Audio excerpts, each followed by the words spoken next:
വിയറ്റ്നാമിൽ പൗരോഹിത്യ ദൈവവിളി സ്വീകരിക്കുന്നവരുടെ എണ്ണം വർദ്ധിക്കുന്നതായി റിപ്പോർട്ടുകൾ. ജൂൺ മാസത്തിൽ മാത്രം 40 ഡീക്കന്മാരാണ് പുതുതായി വൈദിക പട്ടം സ്വീകരിച്ചത്. ഇതിൽ 21 പേർ ഹോ ചിൻ മിൻ സിറ്റി അതിരൂപതയ്ക്ക് വേണ്ടിയാണ് അഭിഷിക്തരായത്.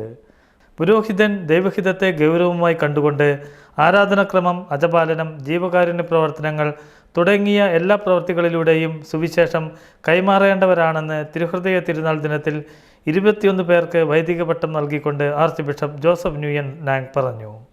അന്നേ ദിനം തന്നെ ബാറിയ രൂപതയിലെ അവർ ലേഡി ഓഫ് ബായ് ദൗ ദേവാലയത്തിൽ ബിഷപ്പ് ഇമ്മാനുവൽ ന്യൂയൻ ഹോങ്സണിൻ്റെ കാർമ്മികത്വത്തിൽ നടന്ന തിരുക്കർമ്മങ്ങളിൽ 6 ഡീക്കന്മാർ വൈദികരായി അഭിഷേകം ചെയ്യപ്പെട്ടു. ഡാ നാങ് രൂപത 6 പുതിയ വൈദികരെയാണ് ജൂൺ മാസത്തിൽ സ്വാഗതം ചെയ്തത്.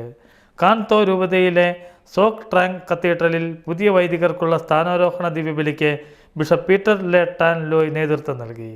ഇതിനിടെ ജൂൺ 30 ലിയോ 14 മാർപ്പാപ്പ വിയറ്റ്നാമിൻ്റെ വൈസ് പ്രസിഡന്റ് വോ തി അൻ സുവാനുമായി വത്തിക്കാനിൽ കൂടിക്കാഴ്ച നടത്തി.